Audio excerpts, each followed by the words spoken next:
করেছে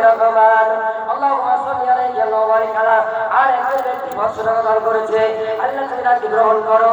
আল্লাহ যে উদ্দেশ্যে দান করেছে উদ্দেশ্যকে পূর্ণ করো। যে নিয়তে দান করেছে আল্লাহ তুমি নিয়তকে পূর্ণ করো। কেউ মারা গিয়ে থাকলে তাদের এই বৎসরতার বিনিময়ে কবরে আযাবকে মাফ করো। আমিন আমিন সুম্মা আমিন। আল্লাহুম্মা সাল্লি আলাইহি আল্লাহুম্মা বারিক আলা। তরিঘাটা দেখছেন রে, তরিঘাটা দেখছেন আমি এখান থেকে বক্তব্য শেষ করছি। মাইকটাকে আবার বলছি, আমার এনাদের ভাই আসছে, ওনাকে অনেক করে চালাতে হবে, কিন্তু গলাটা অলরেডি টানছে, চুমুকটা মনে হয় টানছে, এরকম হচ্ছে। মাইকটা ঠিক করেন, আমার ভুল ভ্রান্তি থাকলে ক্ষমা করবেন। আমি আমাদের শিক্ষকের জন্য যথেষ্ট দোয়া করি, এখনো করছি।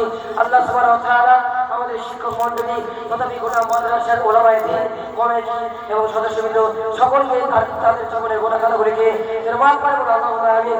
আমরা যখন উপস্থিত হয়েছি আল্লাহ তুমি আমাদের গুনাহগুলোকে মাফ করে বলুন আল্লাহুম্মা আমিন। আল্লাহ যারা মারা গিয়েছে তাদের কবরে আযাবকে মাফ করে বলুন আল্লাহুম্মা আমিন।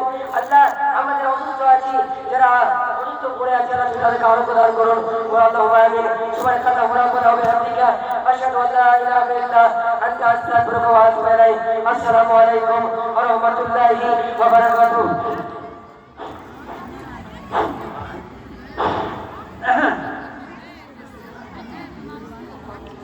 এতক্ষণ আপনার সামনে কাজী মতিউর রহমান সাহেব আমার আমার ভাষণ দিলেন।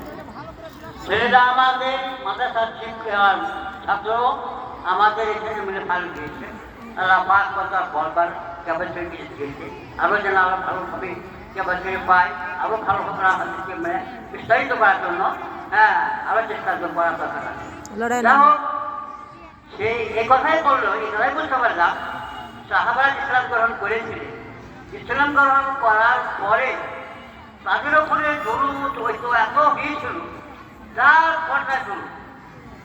তো এই জুলুম সহ্যকেরা তারা পিছু হটেনি, তারা যে কথা বলতে বলেছিলেন যার চলে গেছে তবুও বলবেন তারা ইসলাম থেকে পিছু হটেনি। ইসলাম প্রচার কথার ব্যবস্থাতে তারা ছুটে পড়ে লেগেছিলেন এবং তারা নিজের আত্মা নিজের মাল সমস্তকে বিসর্জন দিয়ে তারা ইসলাম প্রচার করে গেছেন। সেই কারণে আমরা আজ মুসলমানকে সারা পৃথিবীতে, তাই আমি এখন আমাদের অবস্থা তাই হয়েছে।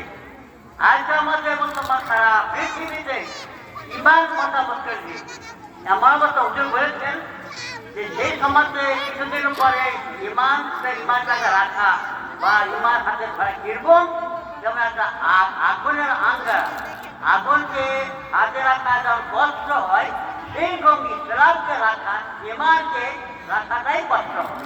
তাই হইয়াই এখন আপনার সামনে আমাদের দেশে তৃতীয় বক্তা, সুমিষ্টি ফাঁসি তরুণ বক্তা মোহাম্মদ নাজরুল হক রহমান সাহেব আমাদের দেশের মধ্যে কয়েকটা বক্তা হইতে আসছে, ওই সেমানকে নাজা মনে করবেন। তাই আমরা এটাই খুব গর্বিত আছি যে আমাদের দেশে ছেলেরা বক্তার পেটে নেমেছে এবং বক্তা বুঝে চলছে। এখন বর্তমানে আমাদের সামনে এই নাজরুল হক